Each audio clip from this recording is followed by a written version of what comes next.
artists were the people who you would say win the popularity contest. Cool kids. You know, people who, they already out moving and traveling, kind of got a name for themselves. They shake hands with people who may be established in one way or another one. So they was kind of looking at me like, yeah, you good, but you ain't popping.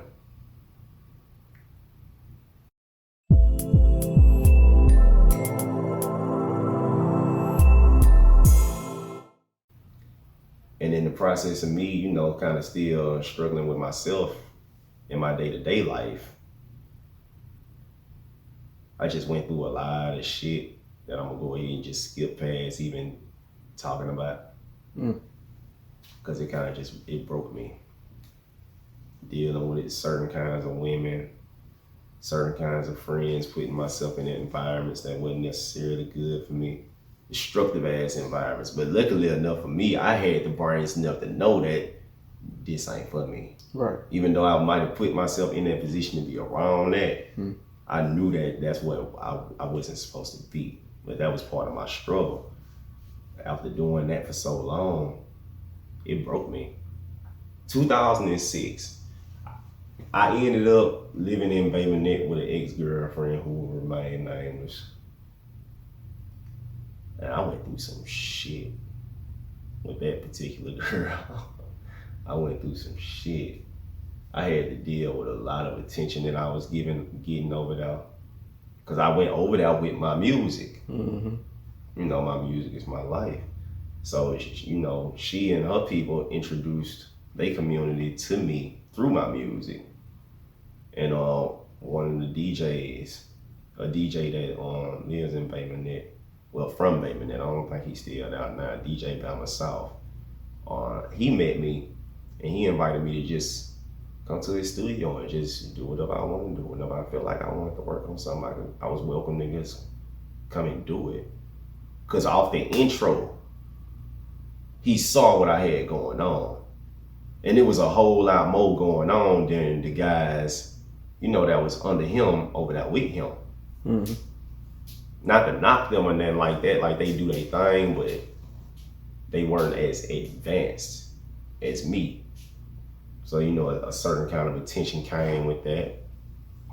I sat over there and I worked with a lot of had problems with a lot of different reasons. Got problems with her. She causing more problems. Eventually, I can't do it no more. I can't do it no more. At this point, it was like, okay, what's the best thing you got going for yourself? It's your music.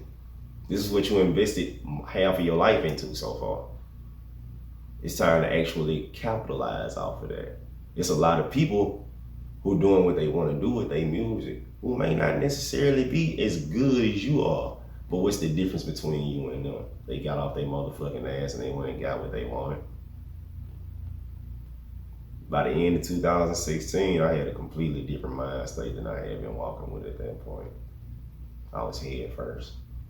Whatever I gotta do, whoever I gotta talk to, wherever I got to be, that's where I gotta be. I gotta get my hands in and I gotta actually learn the business aspect behind the music. It's like I got all of this music. I can sit here and make music all day, but ultimately, what does that do for me? Right. So now it's like, no, we gotta eat off of this now.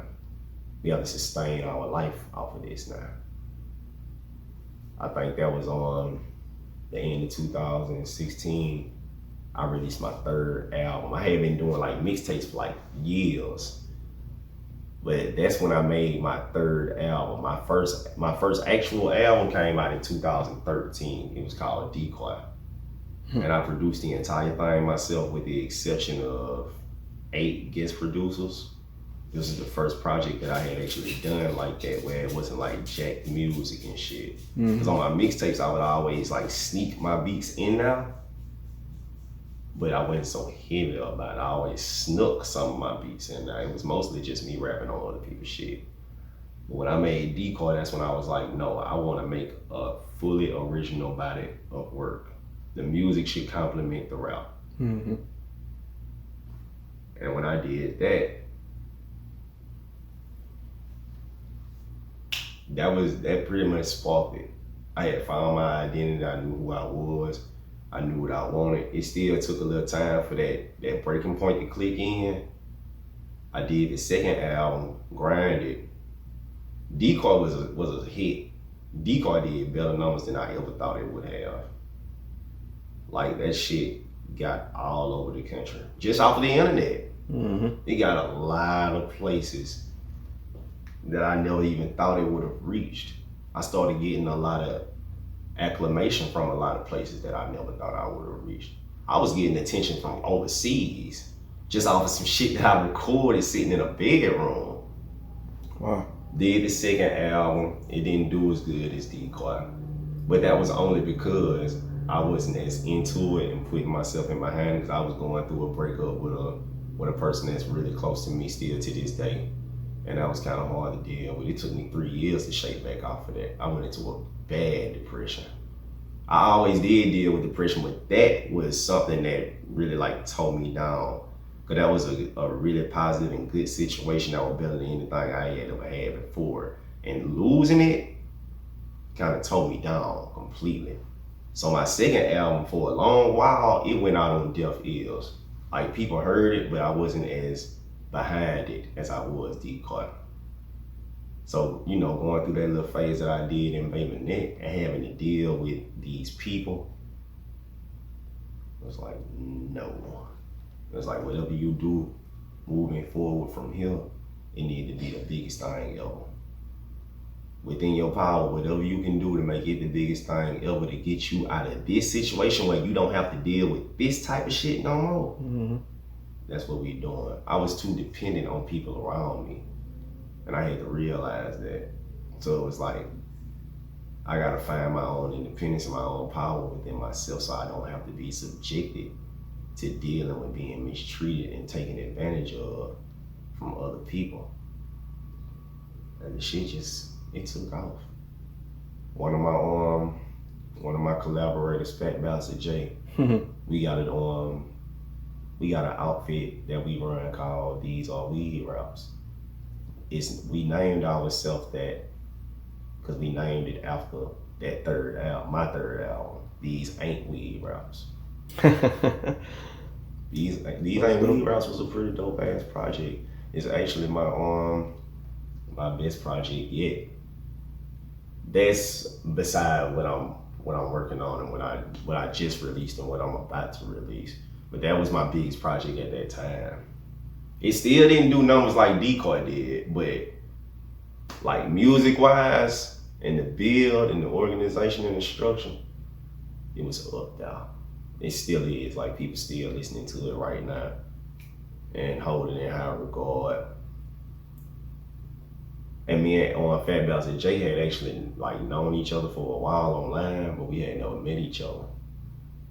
So he gave me an opportunity to perform on a little set that he was doing. He was hosting the Art Walk cycles for Art Walk nights downtown. Yeah. He was hosting the cycles on every Art Walk, where we you know, the mural on the corner across from the Cathedral. Yeah. With Andre on the side. Yeah. That's the corner that we did the Art Walk cycles on. That's dope. Yeah, I did my first one in November 2016. I choked halfway through my verse. Oh man. Yeah, I choked halfway through my verse. I was just being timid.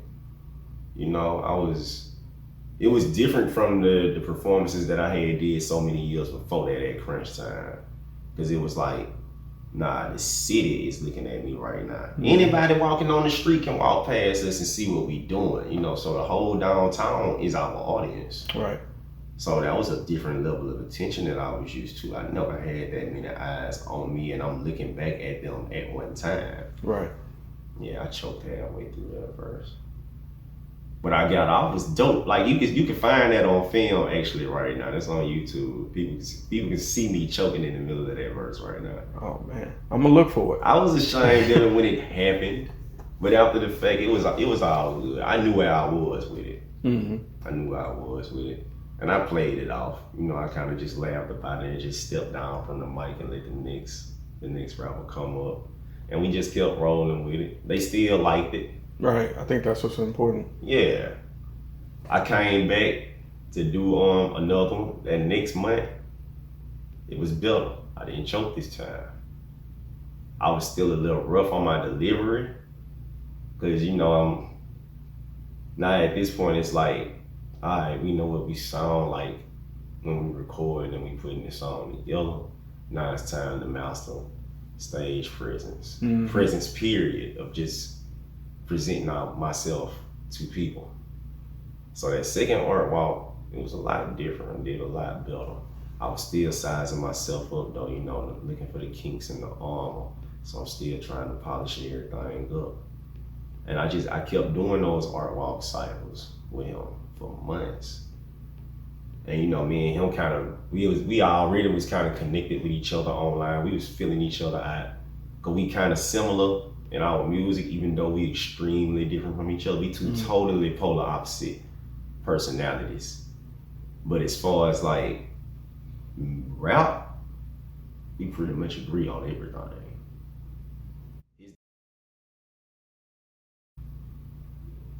We eventually met on the two guys from Richmond Production, Dan and Zach, Mm-hmm.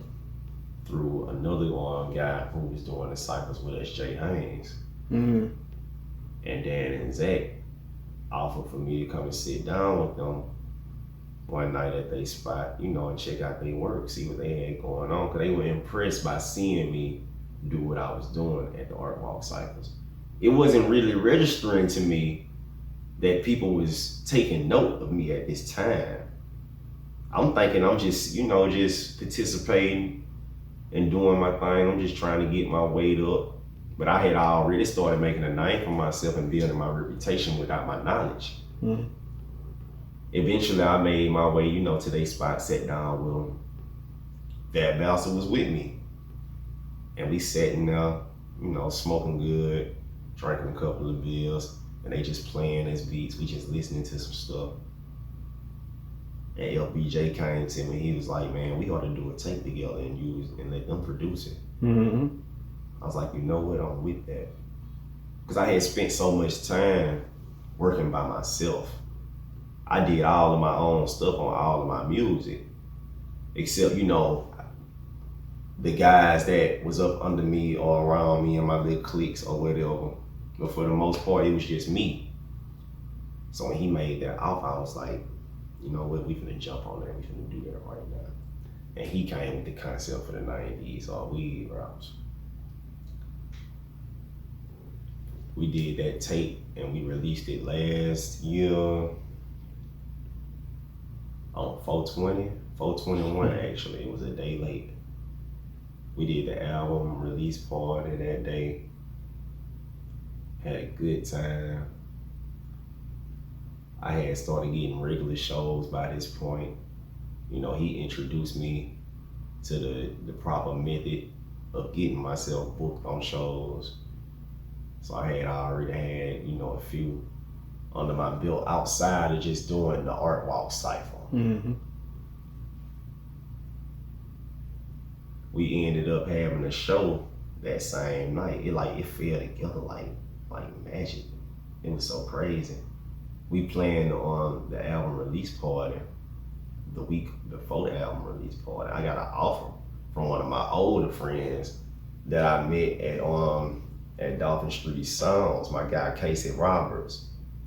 I met him doing an open house at Dolphin Street Sound. Me and my guy, 32-bit cartridge, Tremaine McCants. He engineered for me right now, and he an artist himself. Yeah.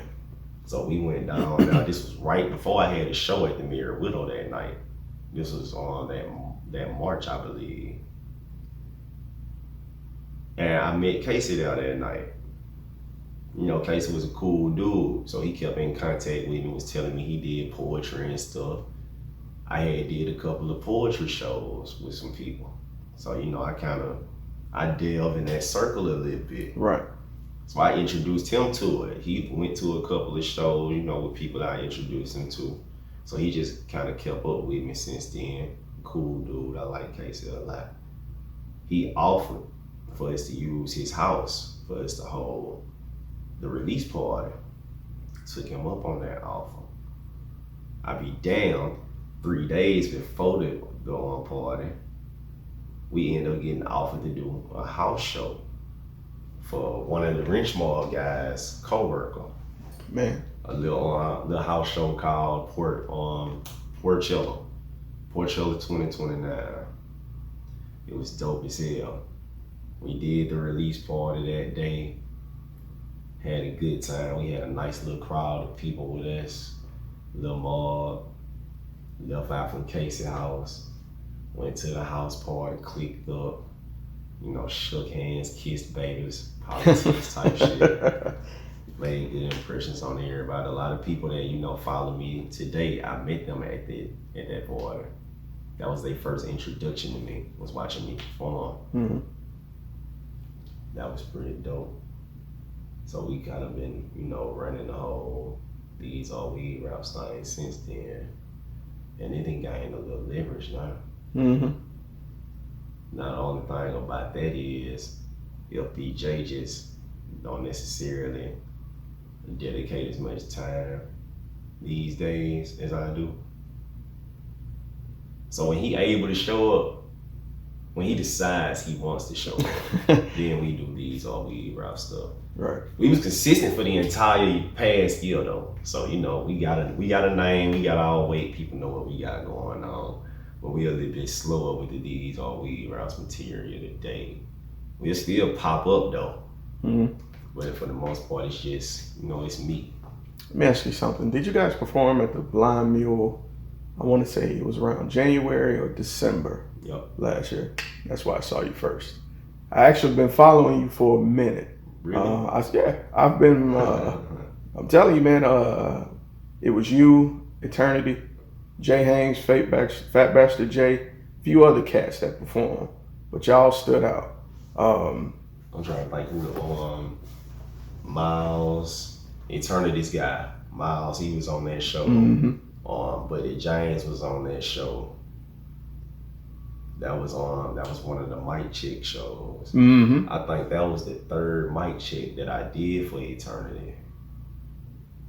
Yep. I interviewed Eternity about a month ago, and we talked about that. That's why I was like, man, it's ridiculous amount of talent in here. Yeah. Because I believe it was just a donation show. You just, you know, what you could donate. That's how all the shows is. Man, that type of vibe, and the crowd was feeling everything y'all was doing, bro. Y'all had the crowd rocking. I was like, this is dope. Yeah, I appreciate this is dope. A lot of it. The only reason I couldn't get to y'all is because you actually left before I could get to you. Because I had my cards on hand. Yeah, I was looking for you. I can't even remember what I did that night, man. I probably ended up on the Dolphin. Might probably been at Haley somewhere. Man, that's a spot. But yeah, I was like, man, I got to interview these guys. I'm still chasing Jay Hayne as well. Like I said, I already knocked down Eternity. I already got him. And man, every time I get to do these interviews, it's enlightening because to see somebody obsessed, I don't even want to say obsessed, passionate about their craft, like I am about what I do as well, is enlightening and inspiring. So to get you to talk, I don't even have to do this interview. To be honest with you, for the exception of 2 questions, you've answered all the questions I had brought over here in this interview already. It's funny. I think it's hilarious. And that's why I was just like, well, damn, man, what'd I bring my book for? You already on it. What I was doing right before you turned the camera on. Man. I was scanning your questions. Yeah, man. But that's important. I like what I see.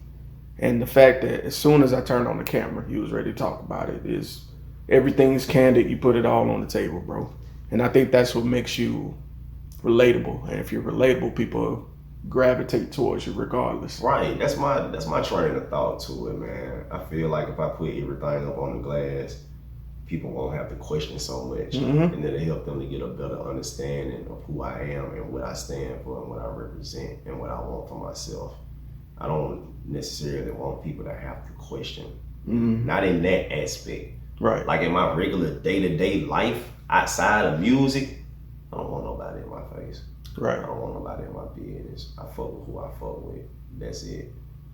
If I don't fuck with you, it ain't necessarily because I don't fuck with you. I might just see a reason why it's like, nah, I don't want to approach that person like that. I just Right. let them stay over there and do what they do. But when it comes to my music, nah, I got to bear it all Mm-hmm. because I am that product. It's your material is you, so you got to. Right. So And nobody should have to question me on, like where I stand about any issue. Cause you know how people will find out something about their favorite artist and that'll completely throw them off and have them looking at that man sideways for the rest of their life. Nah, Absolutely. you ain't got to guess nothing. I told you from the intro. Right. You know where I'm at with this. So there are no questions. You're not gonna be dumbfounded or blowed, taken to the side, thrown off track by anything that I'm gonna say. You knew this who I was when you met me. I don't see any other way to go about it. It's just, I want to say it's playing it safe, but nah, it's not playing it safe. it's not. Taking a big risk by doing it. Because Right. it's a lot of people who feel like they don't like me because I put everything out there on the glass. But at the same time, it's like I have a certain level of understanding about that to where I know that people who would look at me in that regard, probably 9 times out of 10, have never had to confront somebody being that straight up with them. Mm. I used to be like that at one point in time. Like growing up in my household, my mama would say a lot of hurtful ass shit, but she meant that shit. Mm. So it was like, yeah, truth hurts. Right. You know what I'm saying? So Right. I don't think people fully understand the capacity of that either. nah, they 'Cause don't. People They don't. say they want the truth, but they want the truth to be coddled and sweetened. Because and, they've never lived with any actual truth. They've lived in an illusion their entire life. Hell, I lived in one outside of the mental abuse and the physical abuse. I was blinded to a lot of shit up until the point where I was like 15 or 16. I finally started just leaving the house and just running it because I didn't jump out into the streets till at that age. It was then where it was like I got out here and I started bumping my head on every goddamn thing. Like, oh shit, this is that, this is that. Oh, so that's bullshit over here. So I understand that about people. Everybody don't have the same experiences. Everybody don't have the same upbringing. Everybody don't have the same knowledge. So for some people, it would come off to be abrasive for me to be so direct with them. Even in my criticisms, I don't bite my tongue about shit. If I don't like something, I'm just gonna say I don't like it. I'm gonna tell you exactly why I don't like it so you have understanding. So you don't have to hate me for not liking it. Make it make sense. Yeah. Put a little bit of logic on everything. Right. Understanding is everything to me. Mm-hmm. It's the key to communication. Right. Like, even if you don't understand something, it's okay to understand that you don't understand it. Right. Even within that, you can find some form of solace. Right. Right. As long as you understand, like you said, the why behind it, the how I came to that conclusion, you can at least respect it because you've laid it down. Right. So I really just be honest about it. Mm-hmm. That's At all how I times. feel. That's how I feel. I don't want it to have to come out later after the fact. And now it look like I done lied to you. Fuck, look like it. I did. If I did that, then yeah, I lied to you. Mm-hmm. Now you can attribute me to being a liar. Mm-hmm. I don't want that. I don't need that on me. Facts.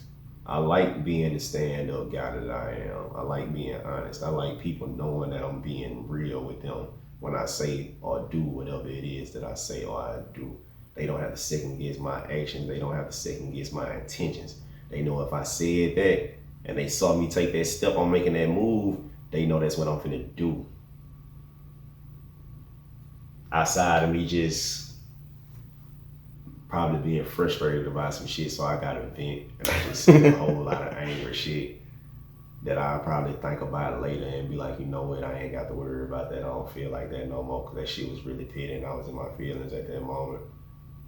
But see, being so real, a lot of people think that I be on a lot of bullshit too. Mm-hmm. My guy on the OG, Marcel P. Black from Baton Rouge, he told me that one time. We done did a few shows with him. And he had us on the show when he came here back in June. Yeah, back in June, the Coach Over Everything show at the Mule. Mm-hmm. And he sat down with me that night. We was sitting downstairs at the bar. I had just got some nachos. I love the Blind Mule nachos. Every time Man, I go to haven't show eaten up, there, bro. I haven't eaten there yet. I done heard some people say some shit about their food, man. But honestly, I want to try it. It's good. It's good. I fuck with it. I mainly just eat the nachos though. Gotcha. Because everything else will be heavy. Mm. And I'm not trying to have a heavy meal on me And try like to that when perform. I'm in my trap, so to say. Right. That's my trap. When I'm at the venue or I'm at the bar, I might be socializing, might be having a few drinks. But at the same time, I'm still working. Mm-hmm. I'm networking. I have to be on my feet. I'm tending to the building. Like, people hold me in a certain level of regard. Now, I may not even work for this venue, but I'm handling and taking care of responsibilities that somebody on their payroll should be doing. So I kind of, have to be mindful about that type of thing. I didn't just kind of gain that credibility because I tend to take the above and beyond approach when it comes to all of this. I like being the guy that's gonna go the extra mile to do what needs to be done to have a successful mission without it having to be demanded from him or without anybody having to open their mouth and say, well, why isn't this like this? It's already done. Nah, it's already taken care of. I did that already. You just kind of lay, open your eyes, man. I respect that.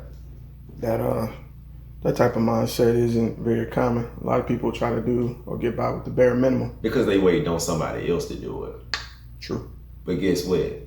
The other people in the room don't want to be bothered with that shit either. I need this shit to work. Right. So before I sit over here and wait on them to do it, I just go ahead and do it. I want to make sure my bag is secured. See what you did there. Yeah. What you did there. Investing in you is an investment in me. Right. See what you did there. Outside of the fact that I just give a damn about what my people have going on. So I want to contribute to that. I like being a part of shit. Success cultivates success. Right, But my guy Marcel, we was sitting sitting downstairs at the bar. I'm eating my nachos. It's a game on. I can't remember who was playing, but we was looking at the game before the show started. And Marcel came down, him and his people, Sean Elliott and Dollar Black, who he brought with him from the booth. And we was talking all politics, about our mutual connections, different things going on in the business aspect, chopping game.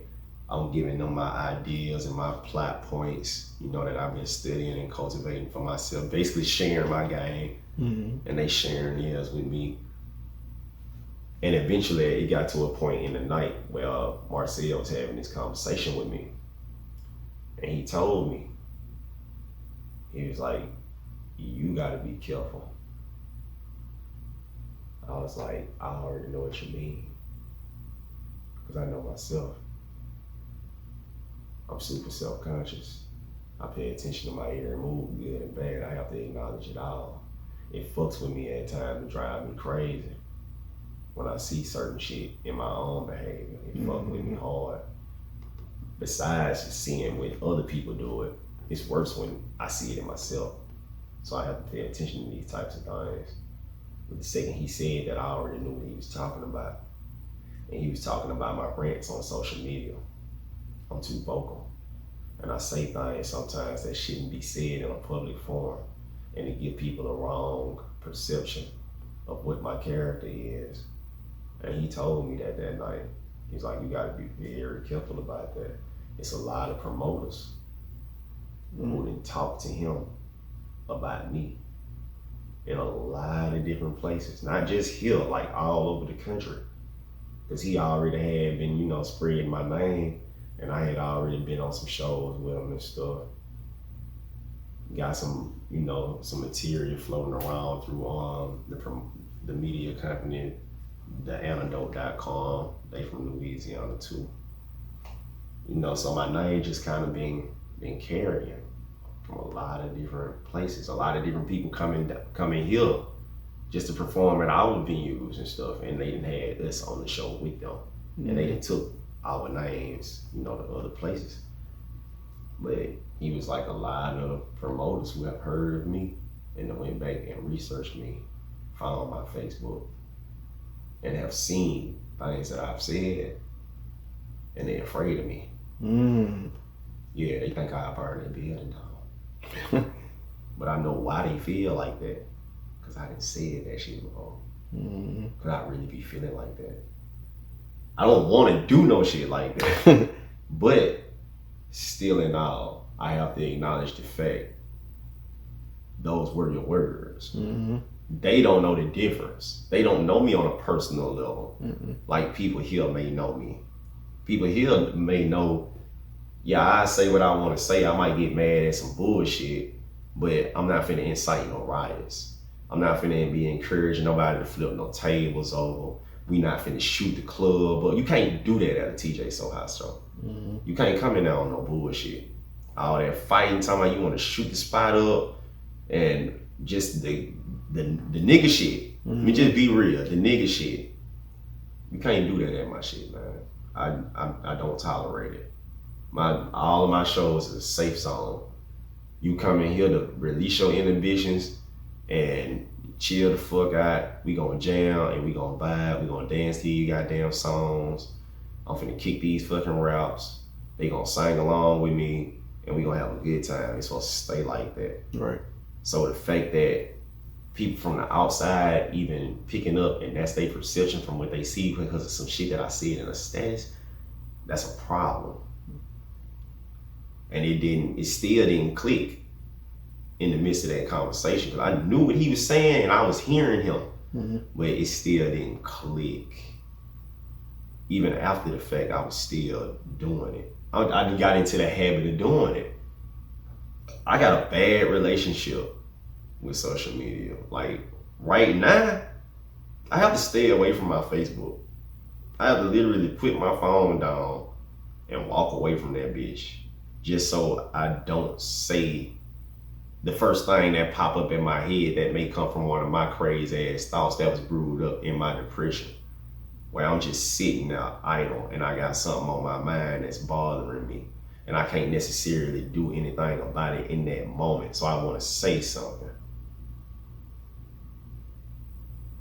Would you say it's venting over social media? Yeah, pretty much. That's really all it is. I'm venting, but the problem ain't with the venting, because everybody should have somebody that they can vent to. To be quite honest, venting honestly is, well, depending on the energy that you giving off in that vent. Venting can be a good thing or it can be a bad thing. It all depends on the context of your conversation. So I feel like, well, I don't feel like I know that I have said things that would, emit a certain energy. People may not want that energy around them. People will be afraid that, I might come in their building and start some shit or be threatening to beat them up because they did something that I don't like. So I have to, kind of watch myself about that type of thing. I'm too real. To be quite honest about it, I'm too real. I can understand that statement. I don't be giving a damn. I be caring, but at the same time, it's like, man, I don't give a fuck, bro. That's how I feel right now, and I want to do something about this shit. But you gotta be a little bit more calculated than that too, though. It's true. You gotta sit back and think. Like put all your pieces together, really size that situation up, and come with a reasonable enough solution for it instead of just jumping out the hell. So right now I'm trying to practice that a lot more. Okay. I've had several situations, man, where I didn't got into disputes. I got beef right now because of some shit that I done said online. But you know what? In my defense, I didn't necessarily start those beefs. They started from the other side. It was just me speaking up on them that, you know, was like gas on the fire. Catalyst. But I feel like it's kind of good because we go ahead and we get all the smoke out the way. It's true. I don't have to deal with this no more. We're gonna put it on the table and we're gonna know what it is. So now, I mean, you know, it's certain people, they stay out of my way and I stay out of theirs. Because if we was in the same place and too close to each other, it might be a fist fight. So that's a whole, you know, that comes with territory being me.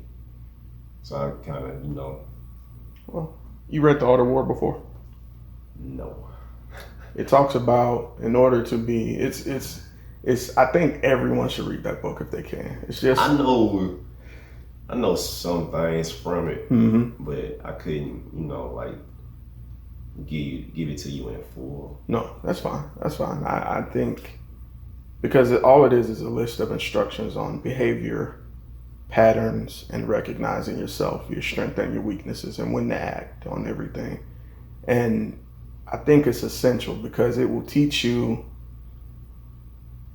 what you display when being honest can be detrimental. Right. You can, when you expose all of yourself, you expose your strengths and your weakness. The key thing is to display strength and only strength. So I understand where you're coming from with venting. That is important. I encourage you to look for an outlet. In that same breath, though, that's what I meant when I was like the context of what you say in the vent. That's true. That vent can be a double-edged sword. Very much you so. Can swing back and cut really fucking deep. Yep. You're absolutely right. You're absolutely right.